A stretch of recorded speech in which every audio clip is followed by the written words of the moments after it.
L'école, l'université ou tout simplement le système éducatif, peu importe comment tu l'appelles, a brisé des rêves, détruit des talents et brisé la vie des millions de personnes à travers le monde et dans le temps.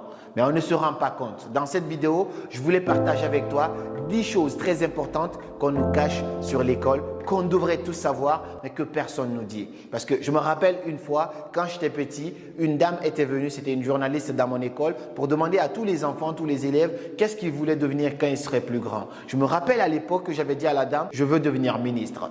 Directement, c'était ma réponse. C'était marrant, tout le monde s'est mis à rigoler, mais parce que j'avais été conditionné comme ça. Pour moi, il fallait faire des études, bosser dur, rester premier de sa classe, avoir un diplôme, trouver un excellent boulot, grandir, devenir ministre et même président de la République. J'étais conditionné que comme ça. Je pensais que c'était ça la seule équation pour vivre la vie. On passe plus de 20 ans de notre vie à étudier, c'est-à-dire de la maternelle jusqu'un doctorat, des trucs comme ça. Et au final, pour sortir avec très peu de choses qu'on sait sur la vie en particulier. Dans cette vidéo, je vais donc te partager 10 choses qu'on nous cache sur l'école, qu'on devrait tous savoir. Si tu es un partisan, un amoureux de l'école, je suis désolé pour toi, mais cette vidéo, elle n'est pas faite pour toi parce que je vais te dire des vérités ici qui ne vont pas être forcément confortables pour toi. La première chose que je veux que tu saches, c'est que l'école nous donne une mauvaise définition de l'échec.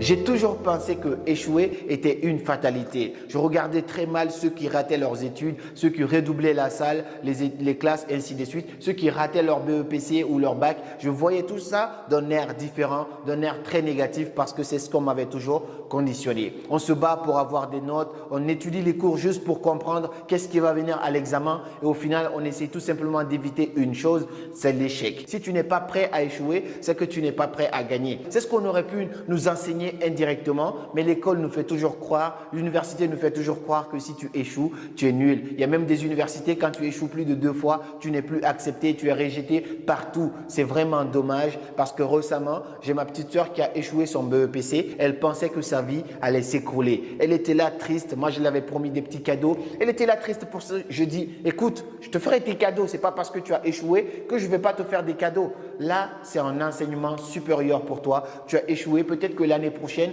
quand tu reviendras, tu seras la meilleure encore. Mais vu que le système nous a fait comprendre que c'était négatif, ses amis se moquaient d'elle. Elle avait du mal. Elle était obligée de changer d'école juste pour fuir le regard des autres. Est-ce que c'est la faute de ses amis?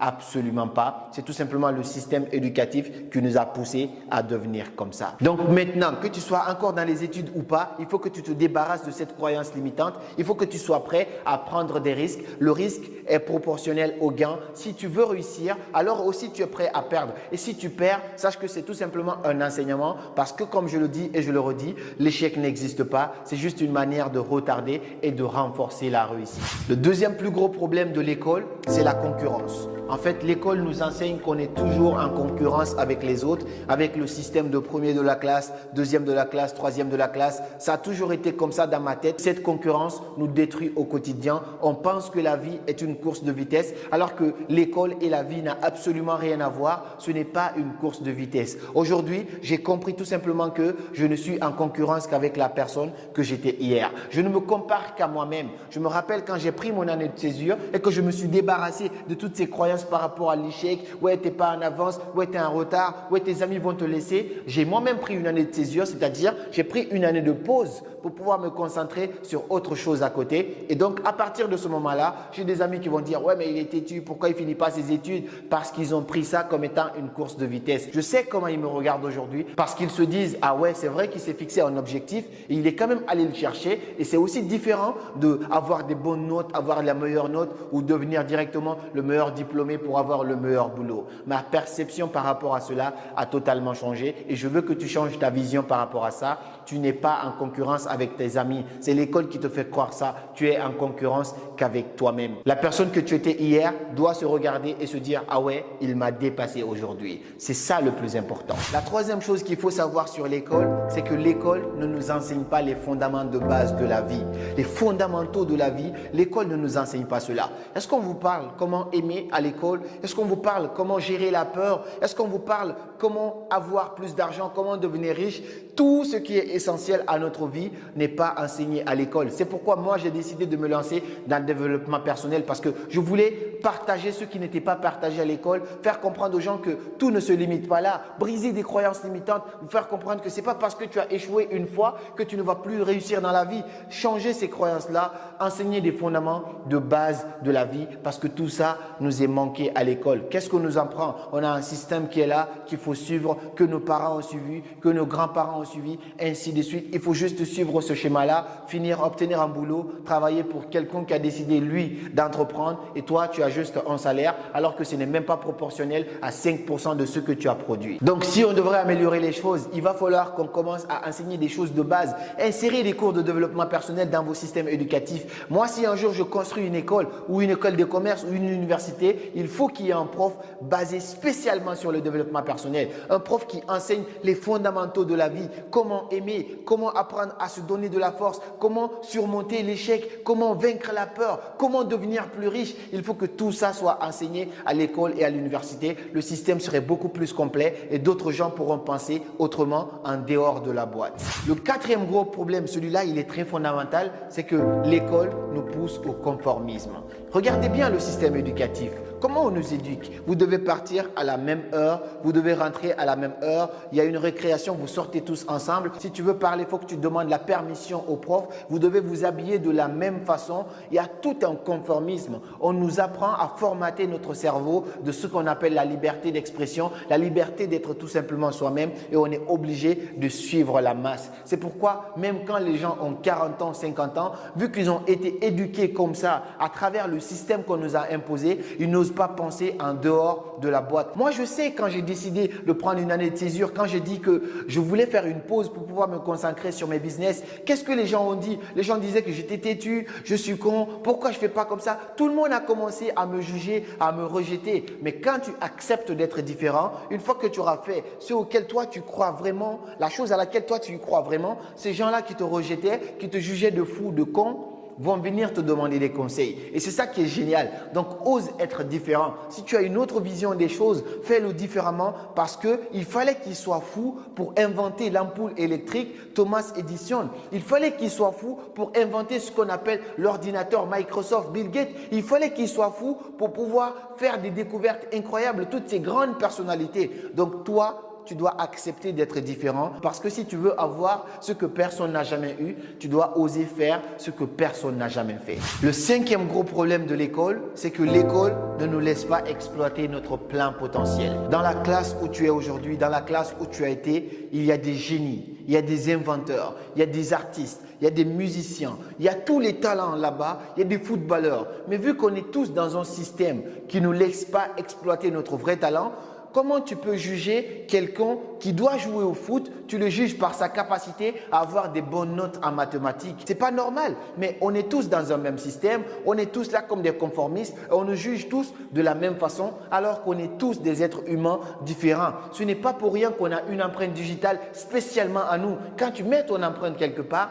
personne d'autre ne peut ouvrir à ta place. Mais pourquoi on nous pousse à faire alors comme tout le monde? Tu as 14 matières en un seul semestre. Comment tu peux avoir le temps de te concentrer sur autre chose? Qu'est-ce que tu peux retenir dans tout ça? Tu sors le matin, tu rentres le soir, après encore le soir, tu dois bosser pour les cours du lendemain et tout ça pour obtenir un diplôme que l'employeur ne va même pas prendre le temps de regarder. Tous les boulots que j'ai obtenus, on te demande un diplôme, mais c'est juste tu le photocopies, tu l'amènes, il ne va même pas regarder, juste la preuve que tu as quelque chose. Moi, j'ai été toujours victime de cela parce qu'il y avait tellement de matières, je ne pouvais même pas penser à lancer un business à côté parce que c'était compliqué, il n'y avait pas beaucoup de temps. Quand tu rentres le soir, tu es lessivé. Et pire encore pour des gens qui habitent en Europe, ainsi de suite. Quand tu rentres le soir, tu dois encore aller bosser parce que tu dois payer ton loyer, tu dois payer tes trucs. Tu n'as même pas le temps de découvrir la vraie personne que tu es. Tu n'as pas le temps de te découvrir, de découvrir tes talents. La sixième chose que tu dois savoir sur l'école, c'est que l'école n'est pas un système éducatif. C'est un système d'accumulation. qu'est-ce qu'on fait? On te donne pas mal de matière en un seul semestre pour que tu puisses accumuler tout ça. Tu accumules des savoirs, tu as tellement de matière. Tout ce que j'avais appris quand j'étais au collège, je me rappelle presque de rien. Juste des petits détails, la loi de Lavoisier, des petits trucs comme ça que je garde dans ma tête parce que ça m'a fait retenir plusieurs fois. C'est resté gravé dans ma tête. C'était tout simplement de l'accumulation d'informations. Ce n'est pas de l'éducation. L'éducation, c'est enseigner autrement. L'éducation, ce n'est pas te bombarder de matière juste pour que tu ne puisses pas penser à autre chose. Parce que le problème, quand on révise uniquement. Pourquoi? Pour les examens. On ne révise plus pour se dire oui, mais je pense que ça va me servir dans la vie. Donc on révise pourquoi? On révise juste pour avoir une bonne note aux examens. Quand les examens sont finis, c'est comme si on disait à notre cerveau, effacer et tout sort à nouveau pour pouvoir réapprendre de nouvelles choses. La septième chose que tu dois savoir sur l'école, c'est que le premier de l'école n'est pas forcément le premier de la vie. Je te le répète, le premier de l'école n'est pas forcément le premier de la vie. J'ai arrêté de penser cela le jour où j'ai vu le dernier de ma promotion à l'époque qui roulait dans une très belle voiture dont les affaires tournaient super bien pour lui, alors que ceux qui étaient devant en classe étaient toujours là, paumés, fauchés, ils n'avaient absolument rien. J'ai vu des premiers de l'école avec leur gros diplôme en train de labourer le champ. Ils n'ont pas de boulot, n'ont absolument rien obtenu. Donc être premier de l'école, c'est bien, je n'ai rien contre cela, mais ce n'est pas ce qui détermine forcément ton avenir. Tu peux être dernier de ta classe et réussir la vie parce que ton avenir n'est pas forcément collé sur les bancs. Tout le monde est là dans un même système, mais ce n'est pas fait pour tout le monde. Peut-être que celui que tu critiques aujourd'hui comme étant ton ami, tu dis qu'il est nul en classe, peut-être qu'il n'est juste pas fait pour ça, il est footballeur. Peut-être qu'il n'est juste pas fait pour ça, il est artiste. Peut-être qu'il n'est juste pas fait pour ça, il est peintre. Des trucs comme ça, il faut juste comprendre qu'on est tous différents et le fait de nous mettre tous dans un même panier ne permet pas de découvrir quelle est la personnalité de tout un chacun. La huitième vérité que je veux que tu saches, c'est que tout le monde est un génie. Comme le dit Albert Einstein, tout le monde est un génie. Mais à l'école, on nous fait croire quoi? Toi, tu es nul, tu es paresseux, tu es con, tu ne sers à rien juste parce que tu n'as pas eu de bonnes notes en classe. Albert Einstein, il a dit, tout le monde est un génie. Mais si vous jugez un poisson par sa capacité à grimper un arbre, il va croire toute sa vie qu'il est stupide. Mets-le dans l'eau et tu verras de quoi il est capable. Tout le monde est un génie. Mais si vous jugez Messi par sa capacité à avoir une bonne note en classe, c'est qu'il va croire toute sa vie qu'il est stupide. Donne-le la balle, mets-le sur le terrain et tu verras de quoi il est capable. Tout le monde est un génie. Mais si vous jugez LeBron James par sa capacité à avoir de bonnes notes en classe, il va croire toute sa vie qu'il est stupide. Donne-le la balle et tu verras de quoi il est capable. Tout le monde est un génie. Mais si vous jugez Michael Jackson par sa capacité à avoir de bonnes notes en classe, il va croire toute sa vie qu'il est stupide. Donnez-le le mic et laissez-le danser. Vous verrez de quoi il est capable. Alors, l'école doit arrêter de nous faire croire qu'on est con, on n'est pas con, on n'est pas mal intelligent, c'est tout simplement que tout le monde n'est pas à sa place. Et la neuvième chose que tu dois savoir sur l'école, c'est que l'école tourne autour du pot. Le problème avec le système éducatif, c'est qu'on met un semestre, parfois même 2 semestres, à t'enseigner des choses que tu pourras apprendre tout seul en 2 mois. Le problème, c'est ça. J'ai eu des cours de communication en marketing, en master, qu'on a mis plus de 6 mois à nous enseigner. C'était vraiment des choses de base. Chaque semaine, le prof, il vient, il vous partage un truc parce qu'il y a plusieurs profs. Alors qu'en 2 mois, sur YouTube, j'ai appris plus de choses que l'école ne m'a enseigné par rapport à la communication en combien d'années. Rien qu'avec l'expérience, avec l'entrepreneuriat, la création d'entreprise, le business en ligne, les vidéos YouTube, j'ai appris en 2 ans, on va dire comme ça, plus de choses que j'ai appris toute ma vie à l'école. Donc, le système éducatif tourne autour du pot. Ce qu'on peut te donner directement comme ça, il faut qu'on aille jusqu'à par là. Ensuite, on part à Médine. Ensuite, on revient, on te le pose. Et même ça, on ne te pose pas tout, on te pose que la moitié. Et la 10e chose que je veux te partager dans cette vidéo, c'est un conseil. Ne reste pas seulement dans tes études, apprends d'autres choses à côté. Un jour, Jack Ma, il a dit que lui, il ne veut pas que son fils devienne premier de sa classe, soit le meilleur, ait 18 de moyenne. Il veut juste que son fils ait la moyenne. Reste dans les 10, les 11 de moyenne. Parce que celui qui a 18 de moyenne n'a pas le temps de se concentrer, de développer d'autres compétences à côté. Mais si tu as 11, ça veut dire que tu es moins impliqué que les autres. Et donc, cela te laisse un petit peu un temps de réflexion pour pouvoir développer d'autres compétences à côté. Donc, si tu peux développer d'autres compétences à côté, je t'en supplie, développe ces compétences. Tu ne vas pas les regretter. Moi, j'ai fait des études, bien sûr, mais ce sont les compétences que j'ai développées de côté qui m'ont servi 10 fois plus que ce que j'ai étudié. J'ai fait un stage, ça a failli me déprimer déprimé. Je n'ai absolument rien contre le système éducatif, rien contre ceux qui travaillent, ainsi de suite. J'ai des amis qui travaillent super bien, mais ils ne sont pas tous forcément épanouis. Je connais des gens qui ont fait des études, qui ont fini, qui ont des masters, mais qui ne sont pas heureux, qui ont des salaires bien élevés, 2 000, 3 000 euros, qui ne sont pas heureux. Donc cela ne garantit pas forcément ton bonheur. Apprends d'autres compétences à côté. Ça sera ta porte de sortie peut-être demain. Fais des choses que tu aimes à côté. Comme ça, demain, si jamais le fait de passer 20 ans de ta vie à étudier quelque chose ne te plaît pas au final, comment on peut accepter de ne pas faire autre chose à côté? J'espère que tu ne tomberas pas dans ce piège. J'espère que cette vidéo t'a plu. Si c'est le cas, partage ça à tous tes amis qui sont élèves et étudiants pour qu'ils puissent être alertés, pour pouvoir commencer à entreprendre de petites choses à côté et mieux s'y prendre la prochaine fois face à ces défis. Donne-moi ton avis en commentaire. Qu'est-ce que toi tu aimerais apprendre à l'école et avec quoi tu es d'accord ici? Je te répondrai avec un grand plaisir. Et puis on se dit à très bientôt pour de nouvelles vidéos. Comme toujours, c'était Karamo. Suivez vos rêves, ils connaissent le chemin.